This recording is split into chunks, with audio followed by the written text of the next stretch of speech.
Big boss Malayalam season 6-ൽ അങ്ങനെ ലാലേട്ടൻ്റെ ഇന്നത്തെ എപ്പിസോഡ് കഴിഞ്ഞു. ഗബ്രി എവിക്റ്റ് ആയിരിക്കുകയാണ്. തികച്ചും യാദൃശ്ചികമായ ഒരു എവിക്ഷൻ തന്നെയാണ്. കാരണം ഗബ്രി ഇതുവരേക്കും വരാതെ ഇരുന്ന് ഏകദേശം പവർ ടീമിലൊക്കെ ഇരുന്നിരുന്ന് എന്താണ് ജനങ്ങളുടെ പിന്തുണ എന്ന് അറിയുവാൻ വേണ്ടി ആകാംക്ഷയോടെ കാത്തിരുന്ന് ആദ്യമായി അങ്ങനെ വന്നു. ഒരു തവണ എന്തോ ആണ് നോമിനേഷനിൽ വന്നിട്ടുള്ളത്, പിന്നീട് വന്നിട്ടില്ല. അപ്പോൾ ഗബ്രി അങ്ങനെ വന്നതും ജനങ്ങളുടെ പിന്തുണ എത്രത്തോളം ഉണ്ടെന്ന് അറിയാൻ കഴിഞ്ഞു. പുറത്തേക്ക് പോയിരിക്കുകയാണ്. അതോടൊപ്പം തന്നെ ജാസ്മിൻ ഡൗൺ ആയിരിക്കുന്ന രംഗങ്ങളൊക്കെയാണ് കാണിച്ചിരിക്കുന്നത്. ഇനിയിപ്പോൾ നാളെ എവിക്ഷൻ ഉണ്ടോ എന്നുള്ള ഒരു ആശങ്കയിലായിരുന്നു. ഡബിൾ എവിക്ഷൻ ഉണ്ടാവാൻ സാധ്യതയുണ്ട് എന്ന് കരുതി. എന്നാൽ ഒരാളും കൂടി പുറത്ത് പോയതായിട്ടുള്ള അപ്ഡേഷനൊന്നും വന്നിട്ടില്ല. പോകുവാണെങ്കിൽ നോറയോ അഭിഷേകമോ ആണ് പോകേണ്ടത്.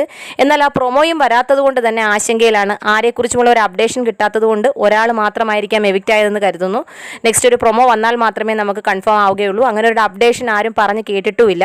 പിന്നെ ഗബ്രിയുടെ എവിക്ഷനെ കുറിച്ചുള്ള സംഭവങ്ങളിലെല്ലാം ജാസ്മിനും ഗബ്രിക്കും കാണിച്ചു കൊടുത്തതിന് ശേഷമാണ് ഗബ്രി പുറത്തേക്ക് പോയിരിക്കുന്നത്. വീഡിയോസ് എല്ലാം കാണിച്ചു കൊടുത്തു.